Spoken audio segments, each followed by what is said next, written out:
विकास ही उनकी पहली प्राथमिकता रहेगी। वही ऐसे विकास को लात मारनी चाहिए जहां बहन बेटी की आबरू सलामत ना हो। सबसे बड़ा मुद्दा है यहाँ पर बदायूं जिस ये जाना जाता है, आज उसकी पहचान विलुप्त हो चुकी है। आज अगर बदायूं की चर्चा होती है तो लोग कहते हैं बदायूं वही शहर है जहाँ पे 2 लड़कियों को बलात्कार करके पेड़ में टांग दिया गया था, जहाँ पर सामूहिक बलात्कार किसी महिला के साथ में हुआ था, या जहाँ पर अधिकारियों को जलाने की, जिंदा जलाने की कोशिश की गई।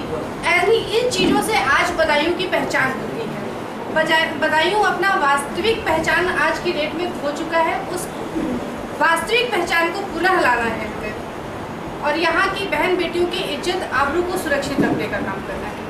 बाहर की प्रत्याशी का आरोप लगाने का तो फिलहाल किसी को औचित्य ही नहीं बनता है, क्योंकि जो भी प्रत्याशी है कोई भी बदायूं का नहीं है, चाहे वो सपा का हो चाहे वो कांग्रेस का। बीजेपी से लोगों को उम्मीद है कि बीजेपी हो सकता है यहीं के प्रत्याशी, इसलिए बीजेपी के लिए सवाल होता है। और रही बात बाहर के प्रत्याशी की, तो ये उत्तर प्रदेश है, ये भारत है, हम भारत माता के बच्चे हैं, हम भारतीय हैं।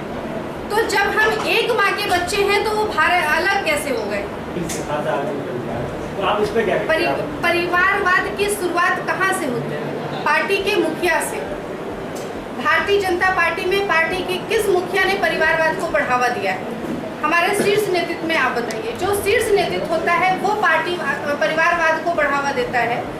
हर पार्टियों में परिवारवाद को बढ़ावा शीर्ष नेतृत्व दिया है, नेताओं के बच्चों को बढ़ावा नहीं दिया गया है। यहाँ पे शीर्ष नेतृत्व का कोई भी बच्चा परिवारवाद को नहीं बढ़ाया जा रहा है, तो ये परिवारवाद नहीं हुआ है। तो परिवारवाद की शिक्षा दी जाएगी कि आपके पिताजी मंत्री, आपको भी टिकट दिया जा रहा है, ये भी परिवारवाद की संज्ञा में आएगा। यहाँ का स्थानीय प्रत्याशी को एक भी प्रत्याशी यहाँ ऐसा नहीं था जिसको यहाँ से टिकट दिया जा सके, ऐसा कोई भी व्यक्ति यहाँ नहीं था। नहीं, बिल्कुल प्रत्याशी रहे होंगे, बहुत से लोग थे भी, अभी हमने पेपर में पढ़ा भी था, 17 लोग लाइन में भी थे। तो निश्चित तौर पर मैं तो फिलहाल लाइन में किस नंबर पे थी मुझे नहीं पता है, लेकिन मैं संगठन के माध्यम से, शीर्ष नेतृत्व के माध्यम से आई हूँ। तो जो उस लिस्ट में जो भी नंबर रहा हो हमें नहीं पता, लेकिन आज मैं ये पूर्ण विश्वास के साथ कह रही हूँ कि यहाँ पर परिवर्तन करके बदायूं लोकसभा में सांसद भाजपा के कोटे में जाएगा। इससे इसको मैनेज कर पाएंगे? मैनपुरी से हार का कारण था हमारा एक राष्ट्रीय अध्यक्ष से मुकाबला, और समाजवादी पार्टी की उस वक्त सरकार थी। बूथ कैप्चरिंग वहाँ पे इस हद तक होती है कि एक जगह मैंने बूथ कैप्चरिंग रुकवाने का काम किया था, तो वहाँ पर उन लोगों ने मेरे ऊपर पथराव किया। सीआरपीएफ अगर वहाँ पे नहीं होती तो मैं वहाँ पे शायद उस वक्त ढेर हो गई होती। सीआरपीएफ ने मुझे बचा करके वहाँ से निकालने का काम किया था, सिर्फ इसलिए क्योंकि वहाँ पर बूथ कैप्चरिंग हो रही थी और मैंने रोकने का काम किया था। तो वहाँ खुलेआम बूथ कैप्चरिंग होती है। चुनाव हारने का कारण वहाँ पे जनता का सपोर्ट में कमी नहीं थी, वहाँ पे चुनाव हारने का कारण बूथ कैप्चरिंग। दूसरी बार चुनाव मैदान में है, इस बार क्या प्राथमिकताएं रहेंगी आपके? 100 में 60 हमारा है, बाकी में बंटवारा है। ये चारों से पक्के हो गया। आपने देखा होगा, आप पूरी बरेली जाते होंगे, एक लाल फाटक जगह पड़ती है। जब भी लोकसभा नामांकन का चुनाव होता था, हर सांसद वहाँ वादा करता था कि लाल फाटक का पूरी जनता कहती थी वो कि दाम नहीं। मैं 2014 का जब चुनाव लड़ा तो मैंने वहाँ सभा में कहा था अगर लाल फाटक का पुल मैं नहीं बनवा पाया तो अगला 2019 का चुनाव नहीं लूँगा। मुझे खुशी है, उसका 70% काम लगभग पूरा हो चुका। लाल फाटक का पुल बन करके तैयार हो गया, जनता में बड़ी खुशी की लहर है। पत्रकारों के एक सवाल पर मंत्री स्वामी प्रसाद मौर्य ने सांसद धर्मेंद्र यादव को माफिया और बाहुबली कहा। उन्होंने कहा कि जनता सब जानती है वो क्या है। उन्होंने कटरा कांड की वारदात को दोहराते हुए कहा कि सपा सरकार में हर तरफ गुंडागर्दी थी। स्वाभाविक रूप से एक लंबे अरसे बाद बदायूं को गुंडा राज से मुक्ति मिली। मंत्री जी, आपकी बेटी मैदान में है बदायूं, उनकी राजनीतिक क्षमता का विश्लेषण आप कैसे करते हैं और सांसद जी धर्मेंद्र यादव के आगे उनकी जीत कितनी सुनिश्चित है? लोकतंत्र है, लोकतंत्र में जनता चुनाव लड़ती है, कैंडिडेट नहीं। कैंडिडेट केवल प्रतीक होता है। जब जनता चुनाव की बागडोर अपने हाथ में लेती है तो कोई कितना भी बड़ा माफिया क्यों न हो, कोई कितना बड़ा गुंडा और दबंग क्यों न हो, कोई कितना बड़ा बाहुबली क्यों न हो, कितना बड़ा धन वाला क्यों न हो, वो सारे के सारे धराशायी हो जाते हैं और जनता की आवाज बुलंद होती है। मंत्री जी उन्हें तो लोग विकास पुरुष कहते हैं, आप माफिया कह रहे हैं। वो क्या है, बदायूं की जनता अच्छी तरह जानती है, विधायक भी जानते हैं आप। और बदायूं वही बदायूं है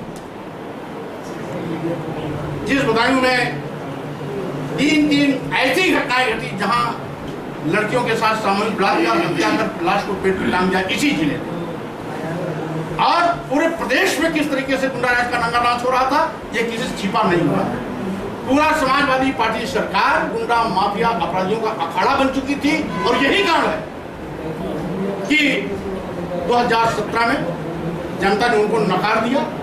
2019 में गठबंधन को भी धराशायी करेगी जनता और फिर से एक बार मोदी जी के नेतृत्व में भाजपा की सरकार बनाएगी। बदायूं लोकसभा क्षेत्र के सांसद व सपा बसपा रालोद गठबंधन के प्रत्याशी धर्मेंद्र यादव 26 मार्च 2019 को बिलसी विधानसभा के अंतर्गत नगर बिलसी में प्रातः 11 बजे महेश्वरी धर्मशाला में चुनाव कार्यालय का उद्घाटन करेंगे। तत्पश्चात बिलसी विधानसभा का भ्रमण करेंगे। यह जानकारी मीडिया प्रभारी प्रभात अग्रवाल ने दी। हाई टेंशन विद्युत तार से कंटेनर ट्रक में लगी आग। ट्रक में भरा धागा जलकर हुआ राख। चालक ने कूदकर बचाई जान। मौके पर पहुंची थाना पुलिस आग बुझाने में जुटी। पुलिस व ग्रामीण थाना कुर्रा की ग्राम कुसमा खेड़ा तिराई के पास की है घटना। मृतक के शरीर को लेकर परिवार के लोगों ने 4 घंटे तक जाम लगाया। 10 दिन पहले गांव के ही कुछ दबंगों ने घेरकर भाला डंडों से पीटा था। इलाज से लड़ते लड़ते आज मृत्यु हो गई। बदायूं गति थाना क्षेत्र में 10 दिन पहले गांव सोनिया खेड़ा निवासी धनपाल पुत्र रामदास एपरा शादी में अपने रिश्तेदार के घर जा रहा था। तभी गांव का ही गब्बर सिंह धनपाल के घर आया और उससे शादी में जाने के लिए कहने लगा। परिवार के लोगों ने गब्बर सिंह के साथ जाने के लिए मना किया, लेकिन धनपाल ने एक ना मानी और शादी में एपरा पहुंच गए। शादी के बाद 6 बजे घर के लिए वापस लौट रहे थे। रास्ते में उन्हें गांव के ही हरिद्वार रामलाल पुत्र गढ़ नंदराम दिलीप पुत्र रामलाल ने घेर लिया और धनपाल को जान से मारने की नियत से डंडों से काफी मारा पीटा, जिससे धनपाल के सिर व पूरे शरीर में गंभीर चोट लगी। यह घटना रायपुर चौराहे की थी, जब राहगीर रास्ते से निकल रहे थे। आज उसकी मृत्यु हो गई। सिद्धार्थनगर जिला के विकासखंड बनवापुर तहसील इटवा के अंतर्गत ग्राम पंचायत राहगुड़ राष्ट्रीय गांव उदय जोत के ग्रामीणों का कहना है कि धर्मपाल कोटेदार अपने मनमाने रवैया से बाज नहीं आ रहा है, जबकि जिनका नाम 5 यूनिट पात्रता सूची में है उन्हें लोगों का काट कर 3 यूनिट बना दिया जाता है। जब ग्रामीण राशन लेने जाते हैं तो डीलर कहता है कि 4 किलो प्रति यूनिट देंगे। चाचा आप कोटा के बारे में क्या कहना चाहेंगे? कोटा हम नहीं पाए थे बहुत दिन से। कोटा हमारा लावा कोटा में नाम हमारा फिर है कि नाम कोटा देखना है। नाम आपका है? हाँ। कितना दिन हो गया? कितने साल भर से थी, हमसे रुपया लेके घूस लेके हमारा नाम फिर गई। उसके बाद में हमें कितना लिए थे आपसे? 1000। एक नाम के पीछे 1000? नहीं ये हम 1000 रुपया घूस दें हमारा नाम फिर हमें कोटा ये क्यों नहीं दी। अच्छा कोटा नहीं देता। हाँ। मिट्टी का तेल मिला था आपको? मिट्टी का तेल कबो कबो दे दे, नहीं कुछ नहीं देता। क्या रुपया लीटर दिया था? 70 रुपया का 2 लीटर हमें दिया था।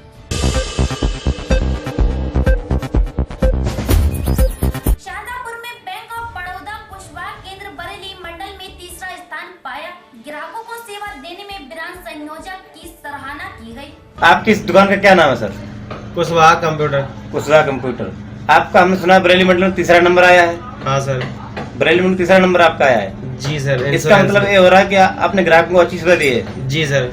आप एक दिन में कितना लेन देन करते हैं? 4-5 लाख का हो जाता है। 4-5 लाख रोज लेन देन कर देते हैं जी। आपके इस ग्रामीण केंद्र पर कितने अकाउंट हैं? यहाँ पे मेरे 2400 अकाउंट हो गए। 24 से आपके ग्रामीण केंद्र पर अकाउंट हैं जी। जी। आपके इस होली अवसर पर जनता के लिए क्या कहना चाहेंगे आप? इस होली के अवसर पर समस्त भारतीय देशवासियों को हार्दिक शुभकामनाएं।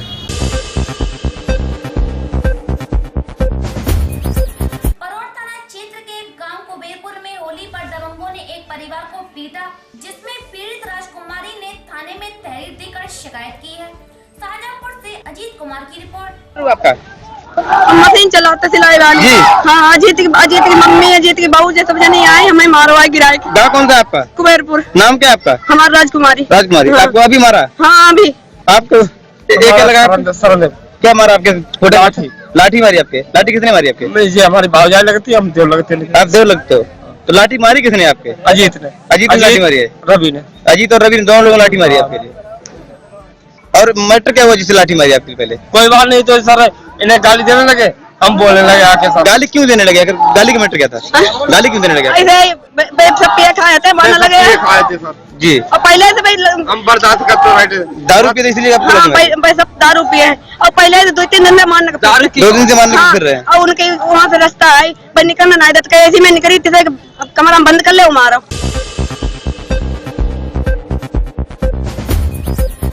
के फतेहपुर सीकरी की भाजपा प्रत्याशी राजकुमार चाहर का फतेहाबाद में हुआ जोरदार स्वागत। विक्रम सिंह की रिपोर्ट। कौन कौन सी पार्टियां आप लोग जानते हो, मैं उनके बारे में बहुत ज्यादा कहना नहीं चाहता। उन्हीं में एक पार्टी ऐसी है जो एक फर्जी पार्टी है, जो दिल्ली से चलती है, जो नाम के पीछे गांधी लगाते हैं, लेकिन उनका अता पता नहीं कि वास्तव में गांधी है भी कि नहीं है। अन्य दलों के पास आप जाओगे तो एक सैफई का परिवार है, एक हमारी बहन जी का परिवार है, तो समझ में ही नहीं आता कि भाई पार्टी है या घर चल रहा है। दातागंज में घर में घुसकर मारपीट, पुलिस को खबर ही नहीं। बदायूं के दातागंज में जान से मारने की नियत से हथियार बंद बदमाशों ने घर में घुसकर मारपीट की है और शिकायत पर दर्ज करा दी गई है। पुलिस ने एक को गिरफ्तार कर लिया है। ग्राम भटोली मजार के पास की है घटना। पुलिस ने पकड़ लिया दोनों को? ना, एक को पकड़ा है। मतलब कितने? 7 लोग हैं? हाँ, लेकिन वो 4 लोग हैं, मारा 6 लोगों ने। 6 लोगों ने मारा, 4 लोग लिखे, पुलिस वालों ने कहीं 4 लोगों का नाम लिखवाओ। तो आपकी जैसे क्या मांग है? क्या मांग है आप? हमारी कोई मांग नहीं, हम फैसला करेंगे। हमारी जो मांग है, हमारे बच्चे छोटे छोटे हैं, हम खर्चा पानी कहाँ से करेंगे, कहाँ से हमारे आदमी को खिलाएंगे पिलाएंगे, कहाँ से इलाज बुलाएंगे, क्या करेंगे हम? और तो कोई हमारे घर पे है ना, 2 के 2 है, हम बस दोनों को ही मार के उन्हें डाल दिया और जो कह रहे हैं ऊपर से कि जान से ही खत्म कर देंगे हम आज।